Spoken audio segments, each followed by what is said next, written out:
Welcome to Hospitality Connection, the podcast where we bring together hospitality experts, innovators, and leaders to share insights, strategies, and stories from the world of hotels, restaurants, and beyond. Each week, Scott Samuels and Alex Gould, your hosts, dive into the latest trends, challenges, and opportunities in hospitality, giving you practical insights and inspiration to thrive in today's industry.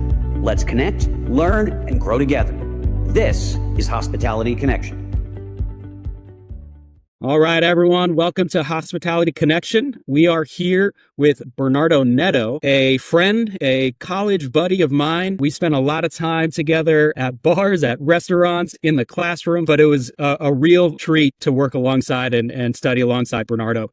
He has this magnetic personality where people were always attracted to him and wanted to be around him. He lifted everyone up around him. I remember going to the mall in Providence and wanting to walk by his hotel just to say hi on my way back to my dorm, just for a quick conversation. He is always up for it, always a pleasure to be around. Really appreciate you being on the show, Bernardo. And today we're going to talk about redefining luxury hospitality and how are brands redefining luxury for a new generation of consumers. But before we start and jump in, Bernardo, why don't you give a little bit about your background, your resume, and we'll go from there. Thank you, Alex. That was a very nice introduction. I was listening to you and I'm like, that sounds like a great guy. Who is that? But we go a long way back to Johnson, Wales. So shortly after, as you described, I worked down in Providence, Rhode Island as we were still going to school.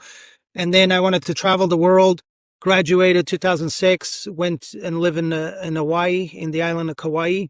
Worked for Starwood at the time at the beautiful Princeville. If you've never been there, it's probably one of the most beautiful places in the world. And then I had a brother that worked at Four Seasons. I wanted my resume to be translated back to Portuguese. I'm originally from Portugal, but I've been in the U.S. for many years. And then all of a sudden, Four Seasons was asking me to join their team. So I went back to Europe for 4 years, then was promoted within Four Seasons to the Four Seasons Palm Beach over here. Worked at the highest level in terms of luxury, celebrities, heads of state. I met James Bond, Pierce Brosnan. I met some people that I really checked that box of traveling the world, seeing how the best execute. From there, I had an opportunity to go to Las Vegas.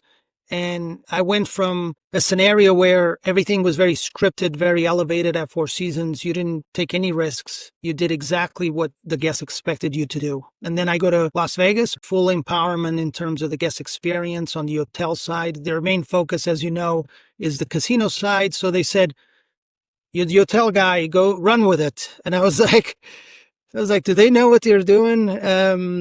I didn't, had the experience at the time, but I learned so much. I did the Link Hotel rebrand for Caesars Entertainment. So that came out of a very old hotel called Imperial Palace with a big rebrand.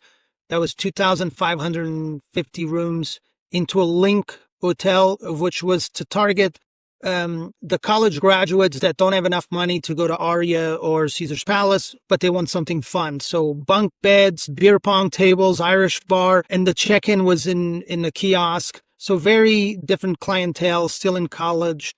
And then I had the opportunity to join MGM Resorts and be part of the transformation of Monte Carlo into Park MGM. It was total about $800 million transformation of the property. 2 million square feet, 3,000 rooms, an hotel inside of an hotel. We did the Nomad restaurant with Will Guidara that now has Unreasonable Hospitality and Daniel Hum. At the time, they were running 11 Madison Park, which was the best restaurant in 2018 in New York City. We did a partnership with Roy Choi from Best Friends. Roy Choi is known in LA being the father of the food truck. And then met the Hawk Salt Group out of Chicago.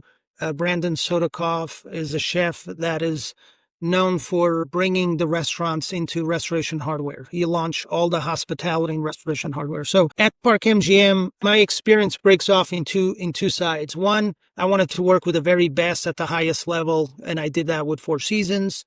But then something was missing, I felt, in hospitality, and I have a ton of respect, and I say that Four Seasons like a excellent trainer and they do many things very well, but something was missing on the guest experience. And then I went to the soft brand experience-based. So where the client doesn't really know if you're a 4-star or a 5-star, but they don't really care because you have the most happening programming on property, from the music to the entertainment to the details. It's just fun. What MGM taught me is that we're in the entertainment business. We're not in the hospitality business. Hospitality is incomplete, but everybody wants entertainment. They consume content at a fast speed. So now in my current role, being at a market that is exploding in South Florida with West Palm Beach specifically, and having an autograph collection hotel that is connected to the Marriott GDS, beautifully designed property by a designer out of Miami called Malcolm Berg that really delivered a great execution on the Ben Hotel. And then what I brought is that entertainment, that attitude that I tell our guests, our music might be a little bit louder than what you expect at an hotel. Our food's going to have a little bit more seasoning than what you expect, and providing guests a very distinct experience. So our experience is something fun. They can expect that we're going to add some twists throughout the experience. That's a really impressive story and resume. I'm curious as to how you became enthralled and interested in the luxury segment growing up. I mean, is this a dream that you had when you were in Portugal growing up, that you wanted to work in hotels, or how did this all come about? I'm, the product of an American that moved to Portugal many years ago, and as a dual citizen since birth, born and raised in Europe, was never thinking of moving to the U.S. I was 19. I was bartending in Ibiza every summer. I had a great tan. I had abs. I was living my best life. And my family prompted me, why don't you go to the U.S. and get to know your aunts on the U.S. side? When I came here, I decided to stay for 3 months in upstate New York, in Albany. If I'm going to stay 3 months with family, I needed to get a job for those 3 months. And that was how it started, Scott. Nobody would hire me. Hospitality is such a great entry level. If you got the right demeanor, positive attitude, you can get a job anywhere. So I got a job at a Best Western hotel in upstate New York. And when I was behind the front desk, the job was basically talking to, guests, nice people like yourselves, like this. And if you needed things, I would just help. And then the time would go by and people would hand me a check, and that was work. And I always felt, okay, I can do this. And then after I wanted to become more serious, I enrolled in college. I didn't think I was going to get into school. My parents said, if you need anything, call us. But that was about it. There was no exchange of money. Go ahead, Dylan. We're here if you need. We'll pick up the phone. That's about it. So I was ready to enroll in the Marine Corps, but I got accepted by the only school I applied to, and I was able to get enough support through grants and scholarships to put myself through college. As Alex knows, I was a little bit of a different student. I was a 21-year-old freshman, so everybody liked me. That's why we were such good friends. Could buy beer. So Alex very nicely says that it was my personality, but also a 6-pack of beer didn't hurt. Exactly. Let me ask you a question, because I've spent a lot of time in Europe. Do you feel like luxury has a different definition in Europe than it does in the States? And if so, how is it different? I'll say this. When I worked in Europe, I was at the Four Seasons. I was in charge of the concierge service. I had 12 concierge professionals. Most of them have worked as a concierge for 15 to 20 years each. And they spoke at minimum 4 languages fluently. Well, working culture there, right? I mean, you work in a role that you develop a mastery for, and promotion is by, pats on the backs and maybe some raises, but it's a little different of a professional culture as it is in the US. Everyone's trying to climb up the corporate ladder. Right. In Europe, when you get a job, you get paid a salary regardless. And then day one, you entitle certain rights. I remember if me and you got a job today in Europe, most European countries, you would have 23 paid vacation days year one. But it wouldn't be a thing that you have to discuss with your boss if everybody has. It's the law of the land. People take time off. Everybody's on vacation. So to answer Scott's question, they're able to execute, and that's common all around. You expect a certain level of language, detail, experience. You don't have as many entry-level associates in Europe at a luxury hotel. Associates are very well trained. They know sequence of service. They know the proper protocol, etiquette in writing, courtesy, cultural courtesy too, which changes from culture to culture. Yes, US, we have a lot of times bigger facilities, more of a show. It's more showtime, big time, louder. And that's not a negative. We have a lot of guests that travel from Europe. They like their European travels. They're more quiet and subdued. And when they come to the US, it's big things, big plates, big displays of food. It's a little bit different. So luxury is very different. And you go to Asia, for instance, Asia probably has some of the highest level. But then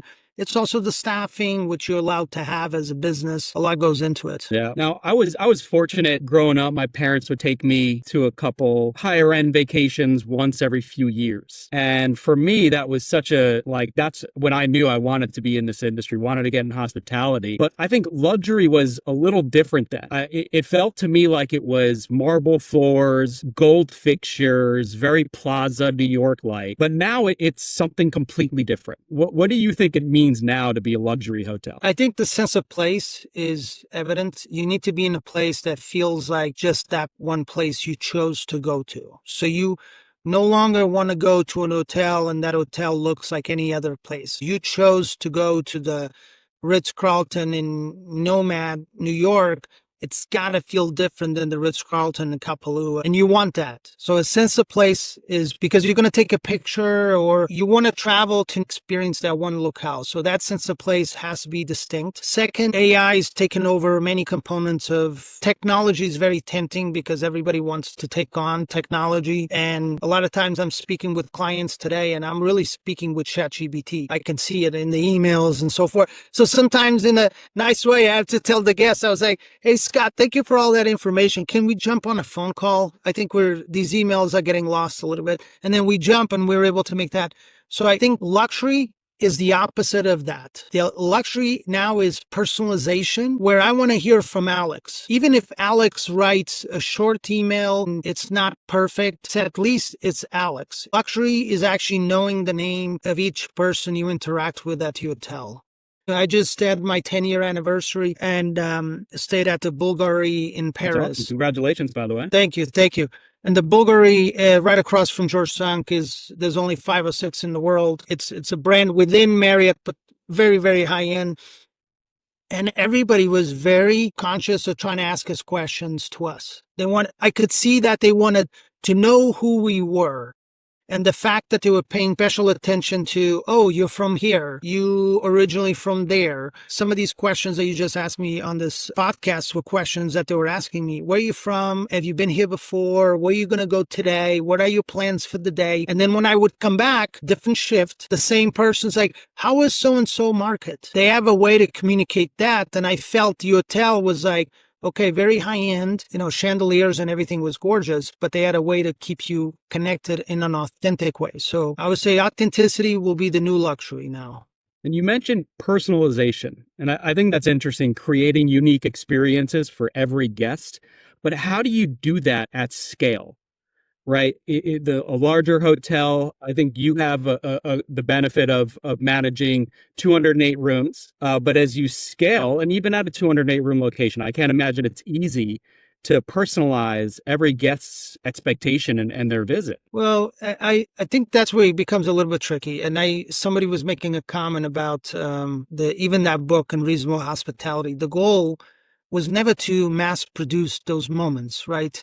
The goal is not to wow everybody all the time, because if I tell this to my girls, like if you eat dessert every day, then it's not special anymore. It's just part of your diet. You're not supposed to be eating that every day. So you're not supposed to go over the moon for your guests all the time, because if you do that, the odds are you're focusing on the nice to haves and then you're missing the must haves. So you're trying to wow me, but then my room's not ready at the time that I asked for. And the room's not clean well enough.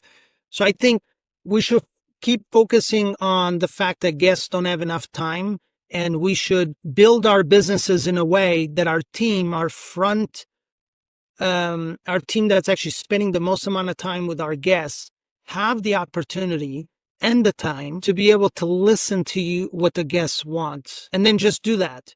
If you just do that in the world where you get automated voice messages, now you have Google answering the phones on your behalf and screening phones, AI responding to emails. So you have less and less human interactions. If you're able to just stop what you're doing, don't multitask, and listen to your guest, you're going to be better off, I think. I think you're right. It goes a real long way when someone can be heard and understood, and the smallest acts of service make the biggest difference. When I was in the infancy of my career, I had an opportunity to spend a week at the Ritz-Carlton in Dearborn, Michigan, to go through how they won the Malcolm Aldrich Award.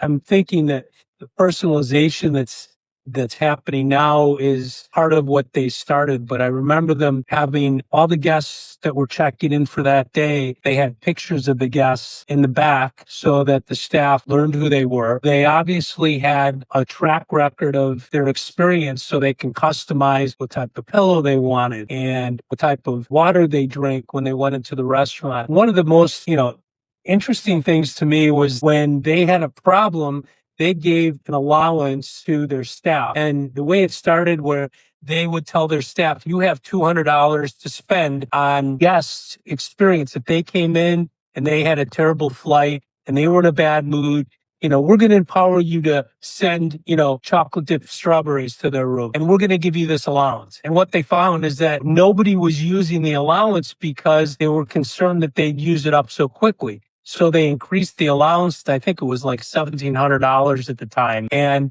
they really gave them the ability to make those critical moments and experiences happen for the guests at that time that they didn't have to get a manager's approval. Have you done anything at the Bend that really has enabled you to empower your staff to let them change those moments with the guests? That's a classic example of how it started. I think today, but that comes from the point that the team is very stable. The same associates I've worked at for many years, and they have more of a rigid $200, $300. You do this for that. Now hospitality, I believe, is much faster. Guest is asking you for a recommendation for dinner, but they already AI'd and Googled and whatever. They just want to know what you're going to say. They already know all the restaurants and everything. So how do you really come across as authentic, genuine? You have to know as much as they found out in their research, but that 1, 2, or 3 things that they don't know. To answer your question, to me, what's most important is if you're not going to have the stability and the structure in terms of an associate entry-level position, staying in the same role for 15 years, that's what I call stability. They're going to stay for 6 months, 7 months, 12 months. It's that sense of mission that you got to put in your organization where everybody understands very clearly, simplistically, that we're here to entertain our guests. During every orientation, I read everybody's names and I speak to every orientation class and I say, Scott, I know you joined us to be a bartender, but I'm sorry to disappoint you, but your job is not to serve drinks. And then I look to Alex and says, Alex, you're a front desk agent. I'm so sorry. We tricked you. Your job is not to check anybody in. That's not your job. That's not why you're here. You're all entertainers. Because if somebody's going to pay at a luxury level, you're paying premium. I try to break it very simple to the team. And I go around and I ask, how much would you pay for a hamburger? I ask that of all the associates, and somebody's like, okay, fast food is $4 a hamburger. And then somebody says, well, there's a local place, really good hamburgers are like $10, $15.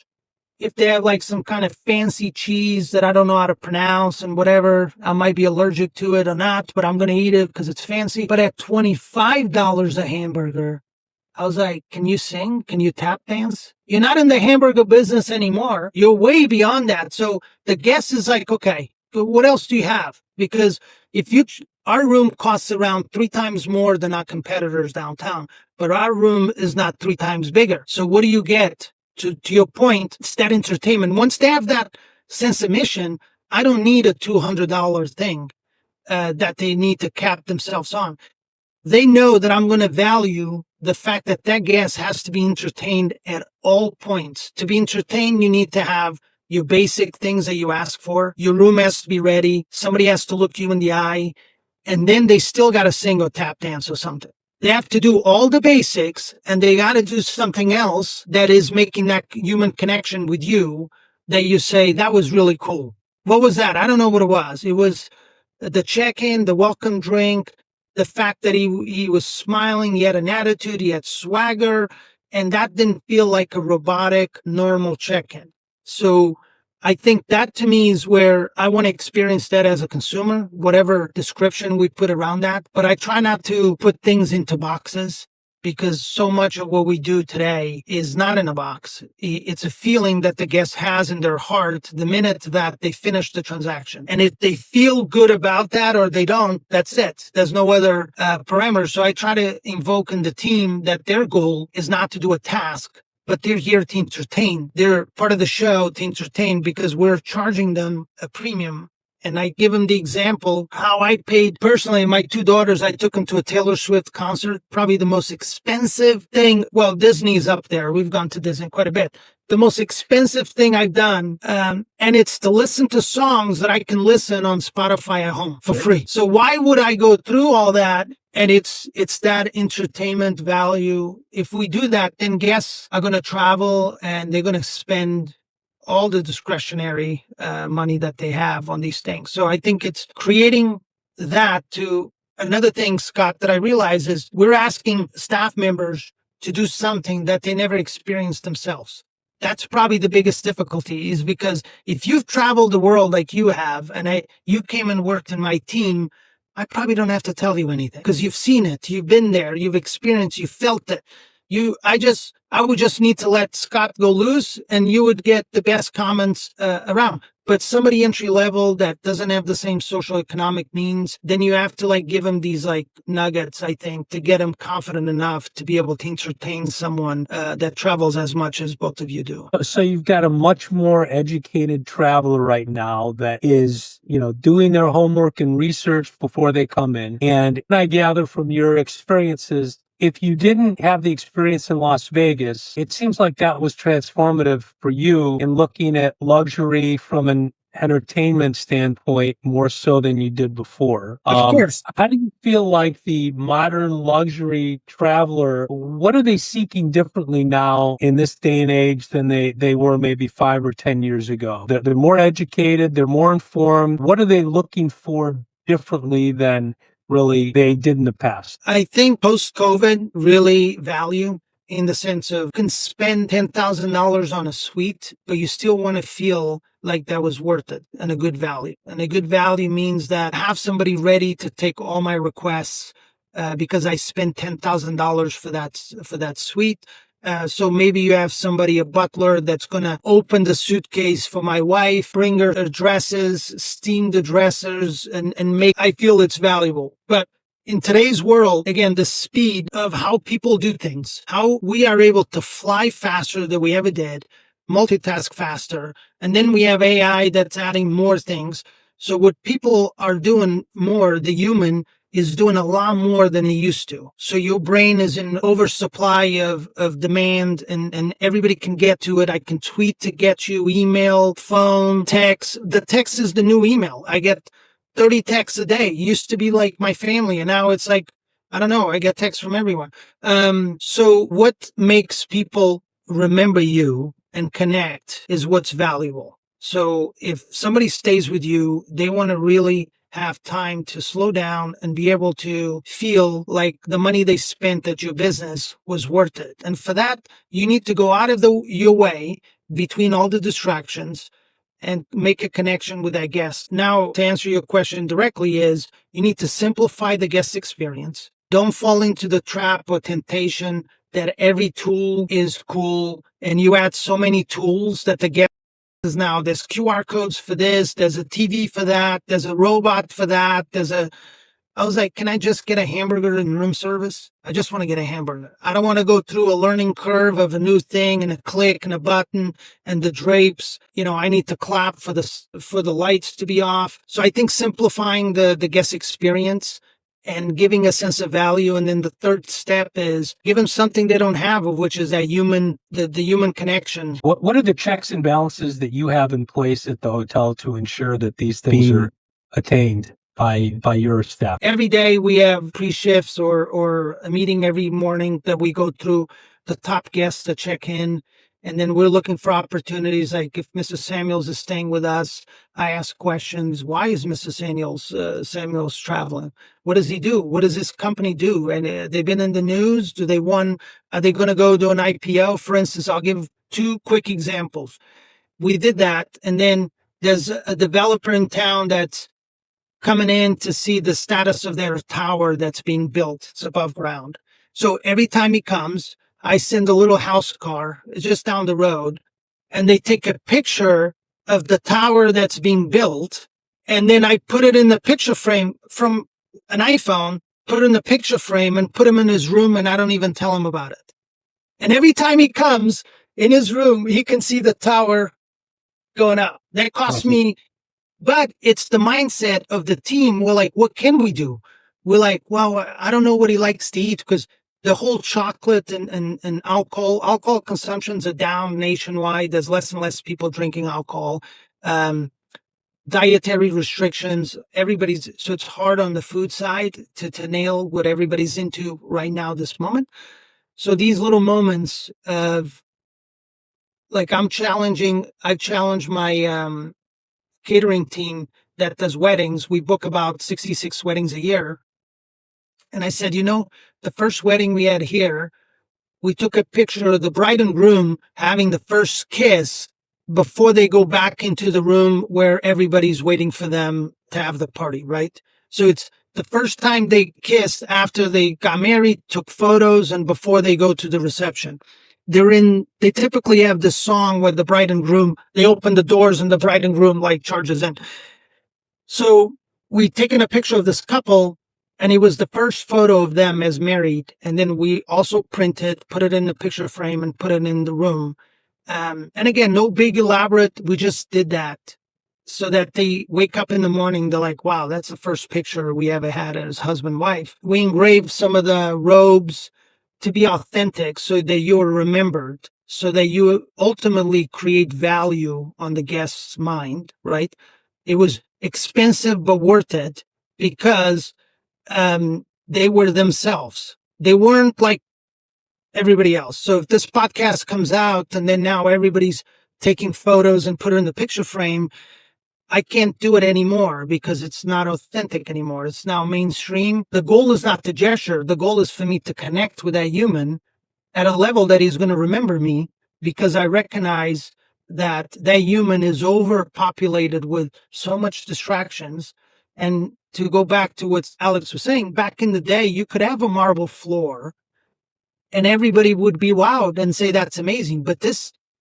And nowadays, nobody would notice the marble floor because they're looking at their phones.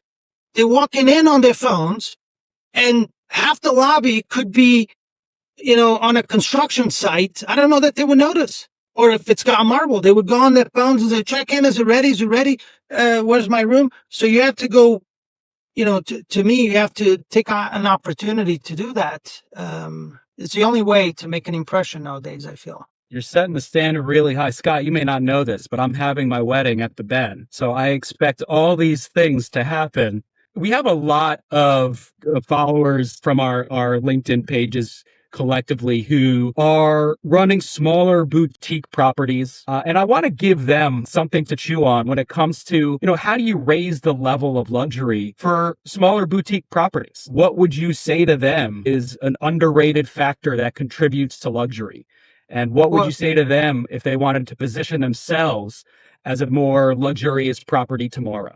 Well, I think they're in a better position that they ever been to make an impact. I think in a world where the guest does not want the hard brands, the fast expanding brands in the US are all the soft brands.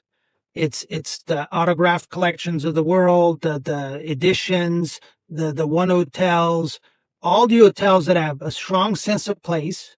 So be unique to wherever you are, and you can be very simple in your decorations and what your offerings are, but you're very unique. Your restaurant could be a bar with a pizza oven on top, and all you make is like 2-3 things, but they're amazing. And that's what you are. So the guest knows when they go to you, that's what they expect. So I think somebody that is in a smaller property is even better positioned than a more complex property, because to steer a container ship is much harder than a little yacht. So if they are able to provide, what I would say to most owners even is, are they proud of the experience they provide in the businesses that they own or they run? Would they want to experience that themselves? Because I've been surprised. A lot of people are able to compartmentalize and say, Oh no, when I go to these types of places, but for work, this is enough. And I never understood that. Like I always try to work in properties that I would like to stay as a consumer so that it's easy. It's not a stretch for me. I just walk around to the day and fix the things that I would fix if I was walking around as a consumer. I don't want the lamp to be crooked. That would gonna bother me at breakfast. I can't even eat.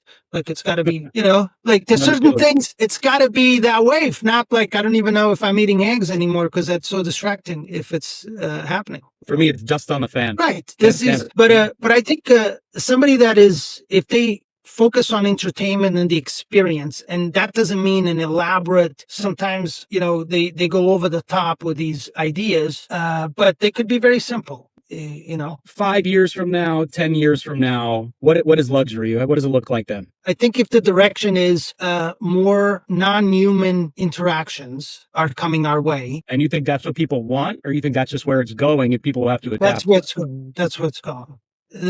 Just because some of the scale of certain things are happening, there's too big scale. Talk about some of these big companies and the processes and so forth. So it's going to go there for sure because it's almost impossible to run it with human hands. And probably not at the speed and what everybody thinks it's going to be. I'm always the middle of the ground. It's never going to be as bad as they say it is, but it's not going to be as amazing either. Probably somewhere in the middle. I think we want what we don't have always. We want to travel after COVID. We want to have very expensive things because we can't afford it. But very rich people get no happiness from things. And they're the first ones to say the more toys you have and more cars you have, then they don't enjoy it. They park them in the garage and they don't drive them. So I think the human condition is to want things that we don't normally have. So what a better time to be in hospitality, Alex, because it's what I'm able to give others is what fills my tank. I get to meet nice people, interact at a human level, check your ego at the door, be very open to feedback. Some of the feedback, it's tough to hear. I'm the GM of an hotel. I want the hotel to do well, but sometimes we mess up. Sometimes we really mess up, and you have to own to that. It's impossible to think that you handle so many interactions over a period of time and you're going to nail every single one of them. No, sometimes you're going to mess up like greatly and you got to fall on your sword and just move on. But out of the biggest complaints I've had in my career, I made the most loyal guests because you go in and say, please help me. I know I messed up, Mr. Samuels. Like, tell me more. Oh my gosh, I'm so embarrassed. I can't believe the team. We did that. But I don't want to keep doing that. And I want to make it right for you. And then we go from there. So I do think the modern day hospitality, I think social media will come to a decline. I think the next generation is going to be a little bit off the grid. They too much of Instagram, now real TikToks, scrolling on their phones for extended periods of time. And then you go to work and it's more interaction with the tools that, they're tracking you if you're working from home, if you move your mouse. There's all these things. Doesn't bring happiness. That's not why people stay in jobs. That's not why they want to visit. So to me, is that sense of mission on the team side that brings it together, the teamwork over independent skill. And then on the consumer side, at some point, you just want to talk to nice people. You're like, can I talk to a normal person? And the bar keeps going a little bit lower. Like some of the service we get out there, my wife calls it reverse hospitality. Sometimes I go to places, I'm the guest and I'm opening doors and I'm reassuring the server. It's like, you're going to have a good day. Don't worry about it. Don't be so upset. Can I just have my drink now and whatever? And The feeling it's surprising sometimes when you go out and the hospitality is just not there, but you're still paying, elite hospitality pricing. And it's frustrating to see the level of training is just, not there anymore in some places. I know you guys don't have that problem. Many places don't have that problem, but I feel sometimes when you feel you're being pinched in a situation where the guest service just doesn't meet your expectation, that sits with you for a while. And in some instances, I don't even feel like I want to say anything. I'm not going to complain because to your point, I've lowered my bar.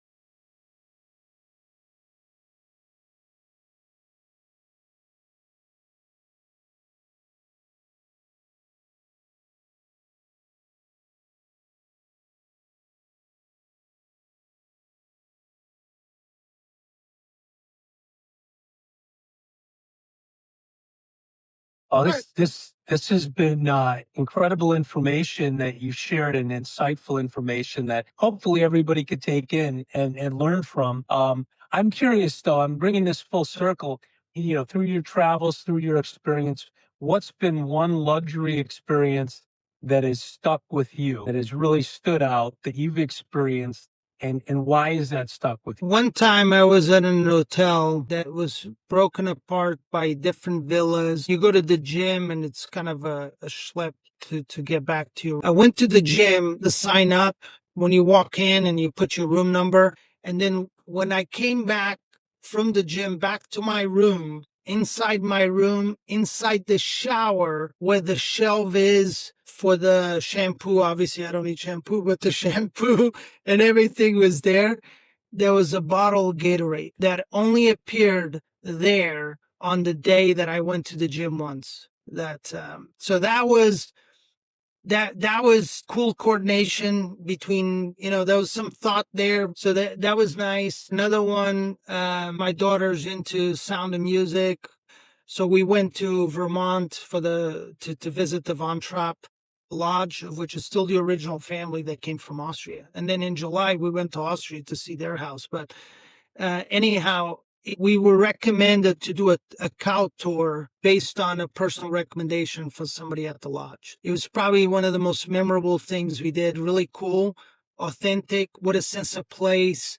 You can only do it there. And a lodge, which is not, luxurious, but they were charging, it was it's pricey to stay there, but those are very experiences that have connection with a sense of place. To have those experiences, I have to go back. So nobody can replicate, like those experiences. That's why they were so marking to me. That's I will why bring you a bottle of Gatorade in March when I have my wedding. Now I And you learned. can My wife recapture that doesn't let me experience and drink that it. feeling. She Awesome. thinks it's got red dye or something. I'm not allowed to have Sure, it. yeah, you can't do anything Probably anymore. need to have some kind of But goji berry thing. yeah. Bernardo, I want to thank you so much for taking some time today. I've been in South Florida for a couple of years now, and hospitality circle, they're small. And I've run into so many people that admire you, that are shocked that I know you, and have nothing but great things to say. So keep doing what you're doing. If you're out and about in South Florida, make a trip to the Bend in West Palm, see Bernardo, say hi. And thank you guys for tuning in. Thank you again, Bernardo, and we'll see you next time. Thank you for tuning in to Hospitality Connection. We hope you found today's conversation insightful and inspiring. Don't forget to subscribe, leave a review, and connect with us on LinkedIn and other social channels to keep the conversation going. Join us next week for more insights, stories, and strategies from the hospitality industry, because when we share knowledge, we all grow. Until then, stay connected and keep elevating hospitality.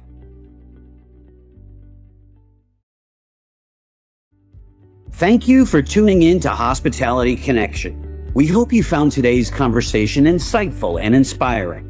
Don't forget to subscribe, leave a review, and connect with us on LinkedIn and other social channels to keep the conversation going.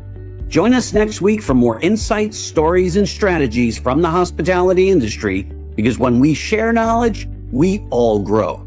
Until then, stay connected and keep elevating hospitality.